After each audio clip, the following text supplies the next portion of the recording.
নমস্কার বন্ধুরা, অর্পিতার সহজ রেসিপিতে আপনাদের সবাইকে স্বাগত। আজকের রেসিপি রস বড়া। দুধের রসে ভেজানো রস বড়া আজকে তৈরি করেছি। গুড়ের রসেও রস বড়া তৈরি করা যায়, কিন্তু আমি আজকে দুধের রসে রস বড়াটা তৈরি করেছি। দেখুন বন্ধুরা, ভীষণ সফট হয়েছে এবং প্রত্যেকটা পিঠের মধ্যে রস কিন্তু খুব ভালোভাবে ঢুকেছে। এরকম পারফেক্ট রস বড়ার রেসিপি আজকে আপনাদের সাথে শেয়ার করতে চলেছি।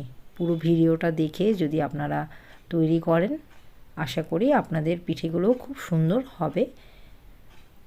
চলুন বন্ধুরা, তাহলে দেখে নিই কীভাবে তৈরি করলাম রস বড়া। রস বড়া বানানোর জন্য আমি প্রথমেই নিয়ে নিয়েছি বিউলির ডাল। বড় একটা কাপের 1 কাপ ডাল আমি নিয়ে নিয়েছি। এবারে আমি এটা ভালো করে ধুয়ে নিয়ে ভিজিয়ে রাখবো। 6-7 ঘন্টা মতো ভিজিয়ে রাখতে হবে। আমি রাতেই ডালটা ভালো করে ধুয়ে ভিজিয়ে নিয়েছি। পরের দিন সকালবেলা আমি এই ডালটা ব্যবহার করব। আপনারা আপনাদের সুবিধা মতো সময় ভেজাবেন, কিন্তু 6-7 ঘন্টা অবশ্যই ভেজাবেন, তাহলেই পারফেক্ট তৈরি হবে। আমি রাতেরবেলা ভিজিয়ে রেখেছিলাম। দেখুন বন্ধুরা, সকালবেলা ডালটা একদম সুন্দর ভিজে গেছে এবং নরম হয়ে গেছে। এদিকে আমি একটা বড় বাটির মধ্যে নিয়ে নিয়েছি 1 কেজি দুধ। দুধটা আমি ভালো করে জাল করে নেব। ভালো করে ফুটে না ওঠা পর্যন্ত আমি ভালো করে জাল করে নেব। এটা দিয়ে আমি তৈরি করব রস। এদিকে যে ডালটা আমি ভিজিয়ে রেখেছিলাম সেটা এবার ভালো করে মিক্সার গ্রাইন্ডারের মধ্যে বেটে নিয়েছি। বেটে নিয়ে তার মধ্যে আমি দিয়ে দিয়েছি পরিমাণ মতো লবণ। দেখুন আমার ব্যাটারের থিকনেসটা, খুব বেশি জল দিয়ে কিন্তু বাটবেন না, খুব যতটা কম জল দিয়ে বাটা যায় সেভাবেই বাটবেন। এবারে খুব ভালো করে এভাবে ফেটিয়ে নিতে হবে। মোটামুটি 6-7 মিনিট মতো ভালো করে এভাবে ফেটিয়ে নিতে হবে। এদিকে আমি একটা হাঁড়ির মধ্যে নিয়ে নিয়েছি নলেন গুড়। আমি যে কাপটার 1 কাপ ডাল নিয়েছিলাম তার 2 কাপ গুড় নিয়ে নিয়েছি। এটাই মনে রাখবেন বন্ধুরা, যে যতটা ডাল আপনি নেবেন তার ডবল গুড় ব্যবহার করবেন। তার মধ্যে এবার আমি সেই যে গরম করেছিলাম দুধটা, ওটা ঢেলে দিচ্ছি, কারণ আমার বাটিটায় পিঠে তৈরি করতে অসুবিধাই হবে।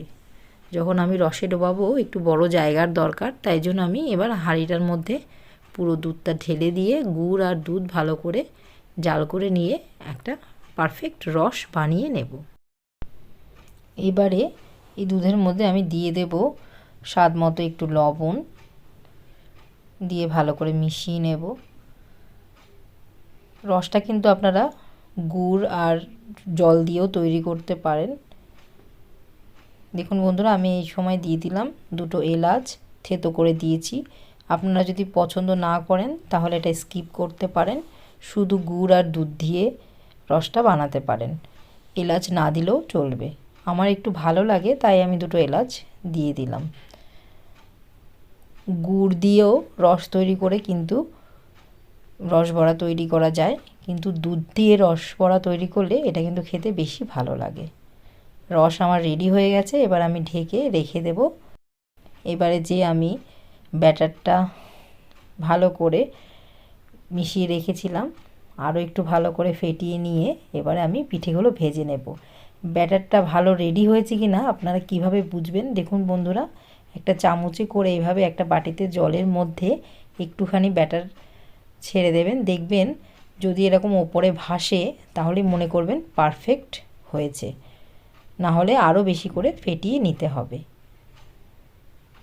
আমার পুরো ভালোভাবে হয়ে গেছে। এবারে আমি কড়াইয়ের মধ্যে রিফাইন্ড অয়েল দিয়ে তার মধ্যে একে একে ছোট ছোট করে বড়ার আকারে তেলের মধ্যে দিয়ে দিচ্ছি। একসাথে অনেকগুলো দেবেন না, মোটামুটি 10-15টা মতো একসাথে আপনারা তৈরি করে নিতে পারেন। আর বড়াগুলো দিয়েই সাথে সাথে কিন্তু নাড়াবেন না, মিনিট খানেক বড়াটা হতে দেবেন। দেখবেন অটোমেটিক নিচ থেকে ছেড়ে যাবে, তখন আপনারা আস্তে আস্তে নাড়িয়ে চাড়িয়ে বড়াটা ভেজে নেবেন। লো টু মিডিয়াম ফ্লেমে বড়াগুলো ভাজতে হবে, না হলে ওপর থেকে তাড়াতাড়ি ভাজা হয়ে যাবে, ভেতরটা কিন্তু ভালো করে ভাজা হবে না। তো লো টু মিডিয়াম ফ্লেমে 3-4 মিনিট মতো ভেজে নিলেই বড়াটা কিন্তু তৈরি হয়ে যাবে। দেখুন বন্ধুরা, আমার বেশ বড়াগুলোর মধ্যে ব্রাউন কালার চলে এসছে।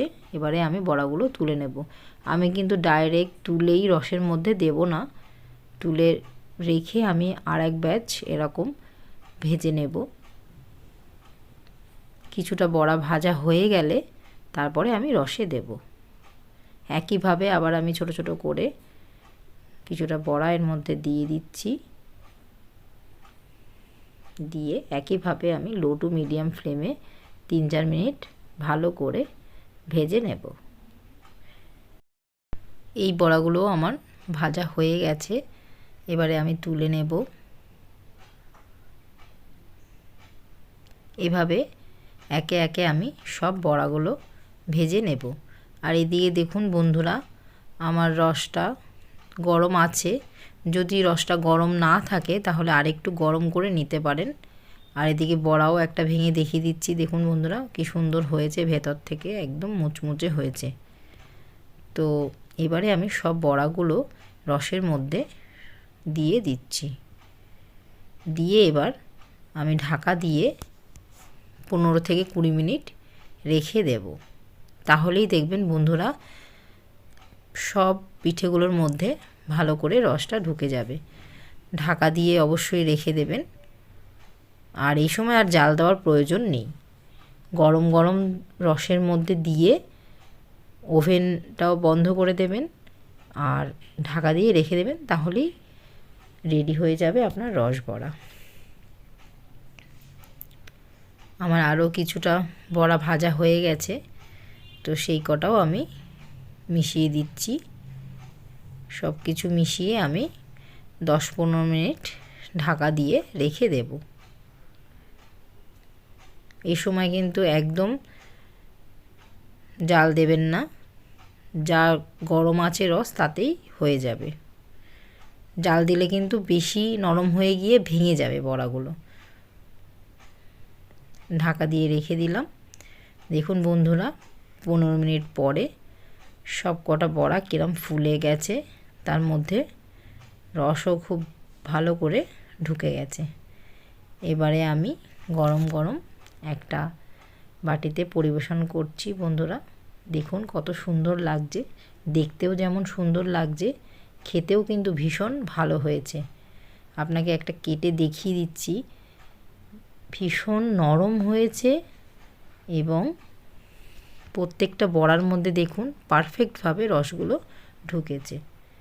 তো এরকম পারফেক্ট রস বড়া যদি তৈরি করতে চান বন্ধুরা, তাহলে অবশ্যই আমার রেসিপিটা ফলো করুন। আর যদি আপনাদের ভালো লাগে তাহলে অবশ্যই কমেন্ট করে জানান। আর নতুন বন্ধুদের বলবো অবশ্যই আমার চ্যানেলটা সাবস্ক্রাইব করে দেবেন। আজকে তাহলে এই পর্যন্তই, ফিরে আসবো নতুন রেসিপি নিয়ে। সবাই ভালো থাকবেন, নমস্কার।